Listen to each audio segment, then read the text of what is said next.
le premier prix de la tombola de l'école. Hé, quoi? Qu'est-ce qui se passe?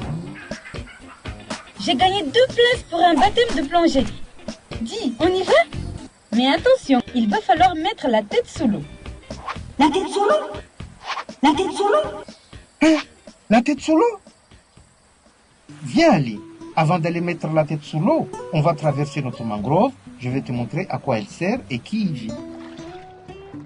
La mangrove, c'est une forêt sous-marine.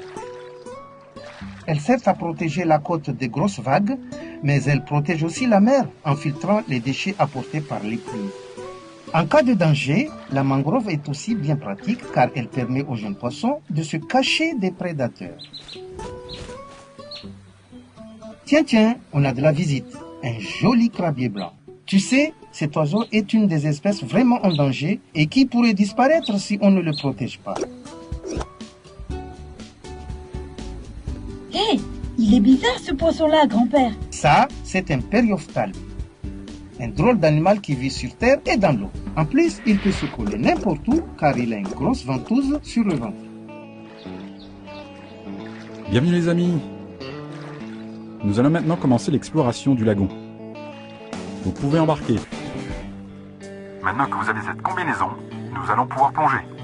Suivez-moi, je vais vous faire visiter les lieux. Les herbiers sont composés de 11 espèces de plantes marines. Ces plantes à fleurs sont très utiles, surtout pour apporter de l'oxygène à l'eau. Les herbiers sont le garde-manger de certaines espèces, comme la tortue verte, que vous voyez ici. Les tortues vertes sont visibles toute l'année à Mayotte, car elles viennent s'y reproduire et pondre leurs œufs. Oh, mais qu'est-ce que c'est là-bas?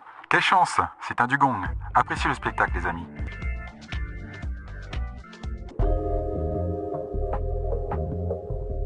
Il existe 3 types de récifs à Mayotte. Des récifs frangeants, autour de la côte, des récifs internes, dans le lagon, et la barrière de corail qui délimite le lagon. C'est là où nous sommes. Ici, de très nombreuses espèces cohabitent. En plus des magnifiques coraux, on peut rencontrer des tas de poissons, des chirurgiens, des perroquets, des gros balistes.